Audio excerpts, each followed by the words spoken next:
الفيديو الأول من سلسلة الفيديوهات التوجيهية اللي كتعلق بالدراسة في الصين والمعيشة في الصين عموما. في هذا الفيديو الإخوان إن شاء الله غادي نحاولوا أننا نهضروا على واحد الموضوع اللي هو بسيط جدا، اللي كيتعلق بالوثائق اللي كتكون في الملف باش أنك ترشح المنح الصينية ولا باش أنك تابلي في واحد الجامعة هنايا في الصين.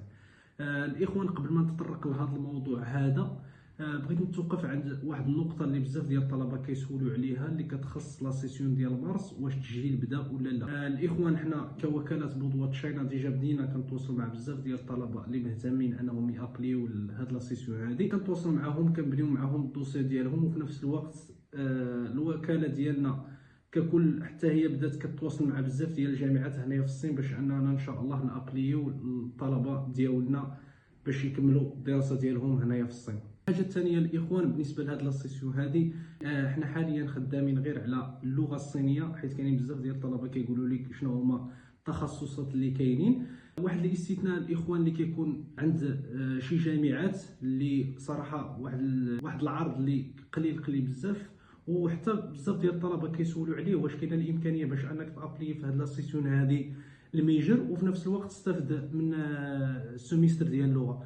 الاخوان هذا العرض هذا واحد العرض اللي هو قليل بزاف، حتى الا كان الاخوان ماشي كاع الطلبه خصهم يديروه، لانه دائما الاخوان فاش كتبغي انك تابلي واحد الجامعه ضروري انك تراعي الدوسي ديالك واش مناسب مع ديك الجامعه ولا لا. الا كان الاخوان مناسب مع ديك الجامعه بالامكان انك تتكل على الله، الا ما كانش الاخوان مناسب ضروري انك خصك تصبر، لانه الامكان ملي تابلي في لا سيسيون ديال سبتمبر كما كنقولوا تابلي في واحد الجامعه اللي هي محسن.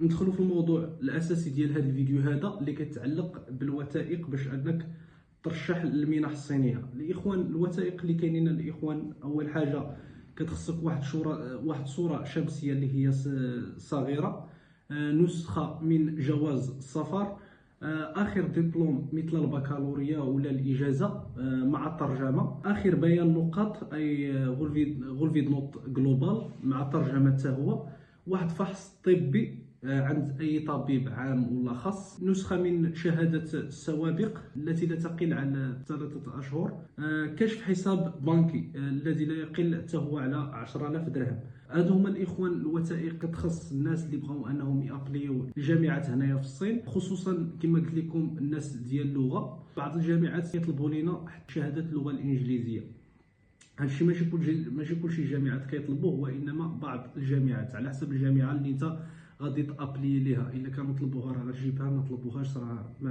ما تحتاجهاش. هادو هما الوثائق اللي كاينين بالنسبه للغه الصينيه كما قلنا.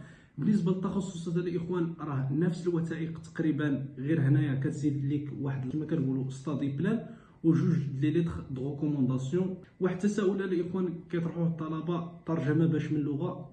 انا كنصحكم انكم باش ترجموهم باللغه الانجليزيه اللي هي عالميه، وحتى باش انه ملي كتقلب على واحد المترجم سواء في المغرب ولا الجزائر ولا فيما كنتي، سهل انك تلقى واحد المترجم اللي كيترجم باللغه الانجليزيه على عكس اللغه الصينيه. اضافه للاخوان لهاد الوثائق هادو كتكون واحد الاستثناء ديال بعض الطلبه اللي كيكون عندهم الباك قديم. الاخوان حاولوا انه في الدوسي ديالكم، خصوصا الناس اللي كيبغيو انهم يابليو التخصصات، حاولوا الاخوان في الملف ديالكم اي عام من بعد ما خديتي اخر ديبلوم ديالك انك تجيستيفي اشنو كنتي كدير، سواء كنتي كتقرا في لافاك وما عجبكش الحال كتبغي تغيرها، حاول انك تجيب عندهم واحد السيرتيفيكيت بلي انك كنتي كتقرا عندهم ذاك العام، ولا انك كنتي خدام ولا اي حاجه كتجيب واحد السيرتيفيكيت دو طرافاي. المهم الاخوان حاولوا انكم ديما تجيستيفيو اي اعوام اشنو كنتو كديروا، لانه داك الشيء كيراعيو ليه هما، كيردوا ليه البال. او اي حاجه الاخوان كتشوفوا انها غتقوي الدوسي ديالك باش انك تابلي في واحد الجامعه هنايا، حاول انك ديرها في الدوسي ديالك. هذا هو كلشي اللي بغيت نبارطاجيه معكم في هذا الفيديو هذا. حاولوا انكم تبارطاجيو هذا الفيديو هذا، ان شاء الله في الفيديوهات الجايين كما كنقولوا غادي نحاولوا اننا نبارطاجيو معكم ماكسيموم ديال المعلومات اللي هي غادي تفيدكم، سواء في المسار ديال الدفاع ديالكم هنايا للشينوا ولا في المسار ديالكم الدراسي ككل، سواء من التجربه ديالي انا الخاصه ولا من التجربه ديال الناس وحدين اخرين. وشكرا.